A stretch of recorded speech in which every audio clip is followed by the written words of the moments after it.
Good morning mga kasangkayan mo pa yung agayo nga tanan. It's a weekend at napakaganda ng panahon ngayon at kay sinirang gyaping kati po yan.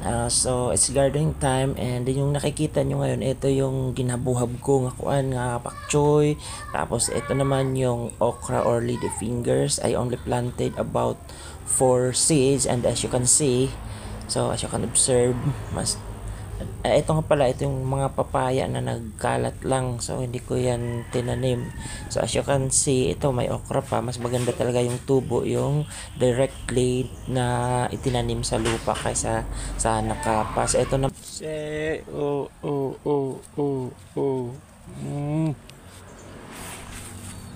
Da. Ito naman yung mga itinanim ko na sili or bell peppers sa pots kasi narang ha iya oh. Ano ba kita dapat? So, nakadinakitahan may sili. So, ito yung mga tanim ko na bell peppers. Ito naman yung bunching onion. Tapos, yung ano ko, nga pala, yung bell peppers, mga ano to, 12 pots. At saka sa pots ko lang siya itinanim kasi ito yung nakikita nyo dito, hindi namin to lupa. So wala tayo sa aking garden or mini farm.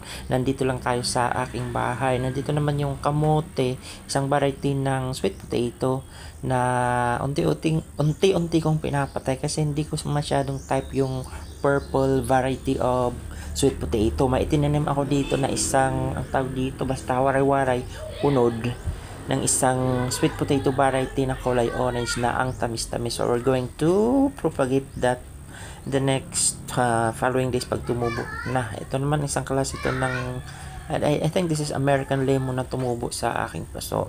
So in the next few days or next week, mag-ano na tayo, magtra-transplant nitong aking naso na pak choy. So kasi mas maganda para sa akin yung ano, yung pak choy kaysa sa pechay at saka mustasa, kasi at least itong pak choy kakain yung lahat. Yung mustasa ako lang yung kumakain kasi nga sa sobrang ano, mapait or bitter. So I hope na magpatuloy yung maganda na panahon in the next few days para makapag-transplant tayo ng aking pak choy. So ayan, nakasilong lang siya dito sa ano, sa gilid ng bahay namin kasi nga this previous days ay sobrang maulan. Para hindi masira, ilinagay ko lang muna siya dito sa gilid ng aming bahay na sisilungan.